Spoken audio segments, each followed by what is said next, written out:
நற்செய்தி வாசகம். யோவான் எழுதிய நற்செய்தி 14ஆம் அதிகாரம் இறைவசனம் 15 21 முடிய.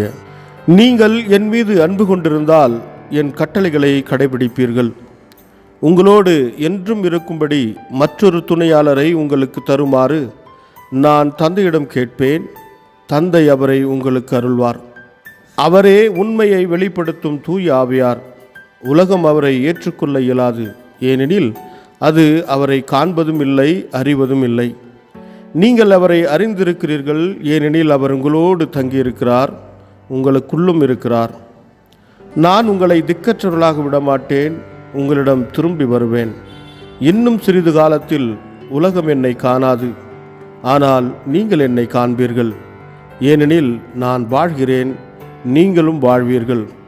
நான் தந்தைக்குள்ளும் நீங்கள் என்னுள்ளும் நான் உங்களுள்ளும் இருப்பதை அந்நாளில் நீங்கள் அறிந்து கொள்வீர்கள். என் கட்டளைகளை ஏற்று கடைபிடிப்பவர் என் மீது அன்பு கொண்டுள்ளார். என் மீது அன்பு கொள்பவர் மீது தந்தையும் அன்பு கொள்வார். நானும் அவர் மீது அன்பு கொண்டு அவருக்கு என்னை வெளிப்படுத்துவேன். இது கிறிஸ்து வழங்கும் நற்செய்தி. கிறிஸ்துவே உமக்கு புகழ். ಯೋಹಾನ ಅಧ್ಯಾಯ 14 ವಚನ 15 21 ನೀವು ನನ್ನನ್ನು ಪ್ರೀತಿಸುವವರಾಗಿದ್ದರೆ ನಾನು ಆಜ್ಞಾಪಿಸುವವುಗಳನ್ನು ಮಾಡುವಿರಿ.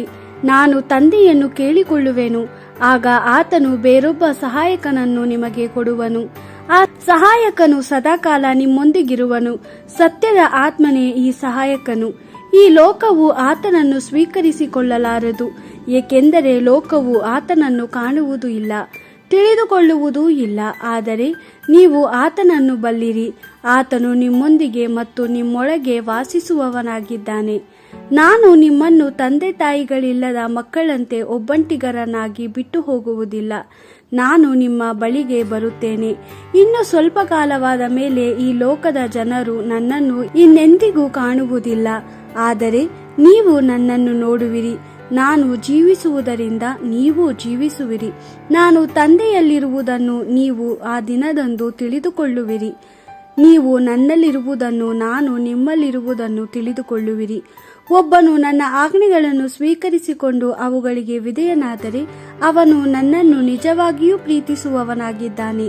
ಅಲ್ಲದೆ ನನ್ನನ್ನು ಪ್ರೀತಿಸುವವನು ನನ್ನ ತಂದೆಯು ಪ್ರೀತಿಸುವನು, ಮತ್ತು ನಾನು ಅವನನ್ನು ಪ್ರೀತಿಸುವೆನು. ನಾನು ಅವನಿಗೆ ನನ್ನನ್ನೇ ತೋರ್ಪಡಿಸಿಕೊಳ್ಳುವೆನು ಎಂದು ಉತ್ತರ ಕೊಟ್ಟನು. ದೇವರ ವಾಕ್ಯವಿದು.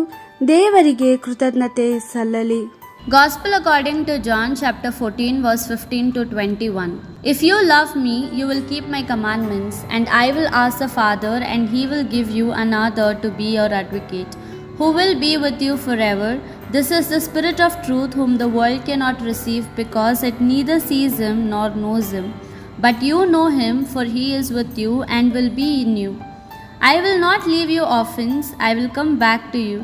A little while and the world will see me no more, but you will see me, because I live and you will also live. On that day you will know that I am in my Father, and you in me, and I in you. Whoever accepts and keeps my commandments is the one who loves me.